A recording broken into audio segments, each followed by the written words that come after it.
subject to the constitutional rights and laws, Mr. Chair, and for the spirit of Christmas and humanitarian reason, Mr. Chair, I'd like to request this honorable committee through the chair that my two clients, Ka Eric Celis and Dr. Lorraine Badoy, be released from detention, Mr. Chair, with undertaking that they will write a formal letter to this honorable committee through the chairman about this request, Mr. Chair. Thank you very much, Attorney Tolentino. We will await those letters.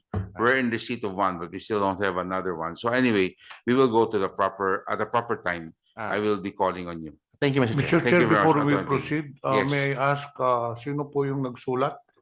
Dalawa yung kinontempo natin, si Celis and si Badoy. Yes. Sino na po ba nagsulat requesting for reconsideration? Well, They are still writing it, we Mr. are in receipt this morning of a letter from Ka Eric Celis, and we will read this later. No, we will have to proceed with the hearing, Thank you, Mr. Chair. and after we have tackled, we will go to the portion where we will be discussing this. Thank you So, very Mr. much. Chair, for clarification purposes, we only have one letter at the moment that has Yes, been we do received. have. We only have one. So wala letter. pa tayong letter coming from Badoy. Opo, wala pa po tayong Okay, letter thank you, doon. Mr. Chair. Thank you very much. So the Honorable Toby, clients, he has to be released on the issue of constitutional right. I'd like to remind him that what we're doing here is also our constitutional right. Yes, Right, Tolentino. we agree with that, Mr. Chair. And therefore, you ought to reform your request. Yes, Just look, Mr. Chair. if you're telling us that they have their own constitutional, we have our own also here. We And what agree we're with that. doing right now is our constitutional right. I'd And like to therefore, you reform- ought to reform your statement, Yes, Mr. Mr. Chair. Chair. Can I reform my statement, Mr. Chair?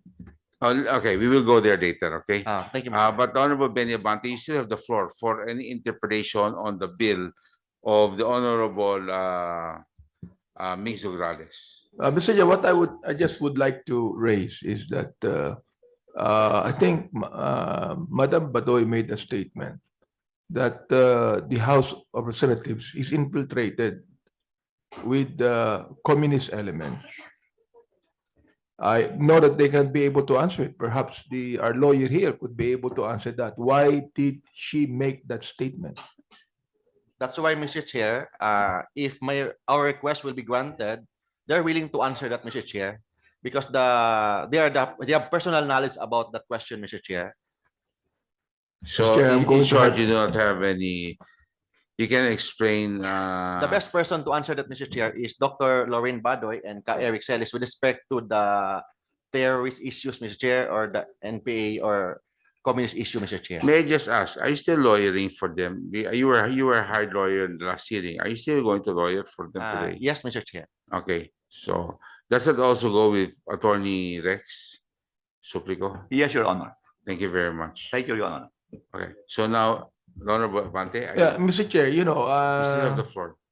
sa akin in the spirit of the season, you would like them to be released also.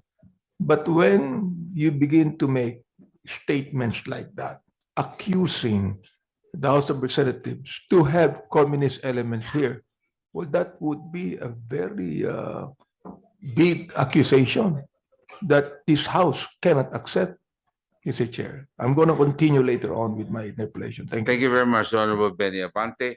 We now go to the